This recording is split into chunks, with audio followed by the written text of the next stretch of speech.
মানবিক করিডোরে চীনের সংশ্লিষ্টতা নেই, এটি বাংলাদেশ, মিয়ানমার ও আরাকান আর্মির ইস্যু, এমন মন্তব্য করেছেন ঢাকায় নিযুক্ত চীনা রাষ্ট্রদূত ইয়াও ওয়েন।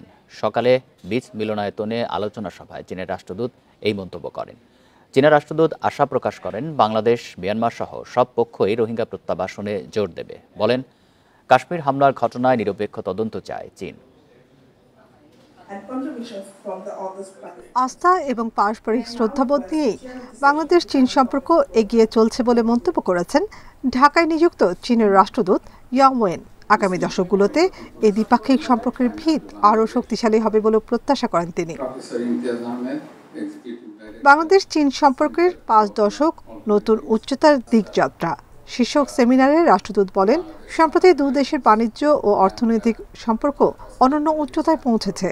রোহিঙ্গা সংকট সমাধানে চীন সবসময় বাংলাদেশের পাশে আছে জানিয়ে বলেন, প্রত্যাবাসনই এর একমাত্র সমাধান। মানবিক করিডোর প্রসঙ্গে বলেন, এটি দুই দেশের অভ্যন্তরীণ বিষয়, এতে চীনের কোনো সম্পৃক্ততা নেই। এটি জাতিসংঘের একটি উদ্যোগ।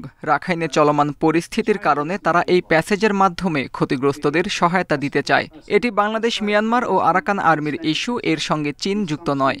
চীন যে কোনো দেশের সার্বভৌমত্ব এবং আঞ্চলিক অখণ্ডতার প্রতি সম্মান প্রদর্শন করে। কোনো দেশের অভ্যন্তরীণ বিষয়ে হস্তক্ষেপ করে না বেইজিং। আমরা আশা করি বাংলাদেশ মিয়ানমার শান্তিপূর্ণ উপায়ে সমাধানের জন্য প্রত্যাবাসনের ওপরই জোর দেবে।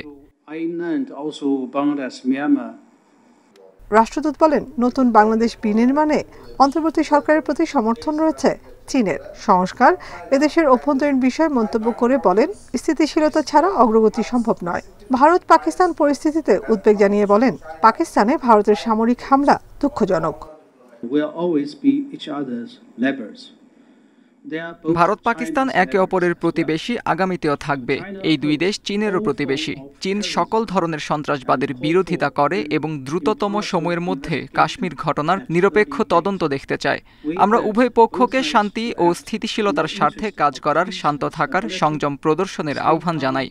আন্তর্জাতিক পরিস্থিতি যেভাবেই বিকশিত হোক না কেন, চীন ইতিহাসের সঠিক দিকে এবং মানুষের কল্যাণের পক্ষে দৃঢ়ভাবে দাঁড়াবে। বহুল আলোচিত তিস্তা প্রকল্প নিয়ে ইয়াও ওয়েন বলেন, চীন বাংলাদেশের জবাবের প্রতীক্ষায় রয়েছে।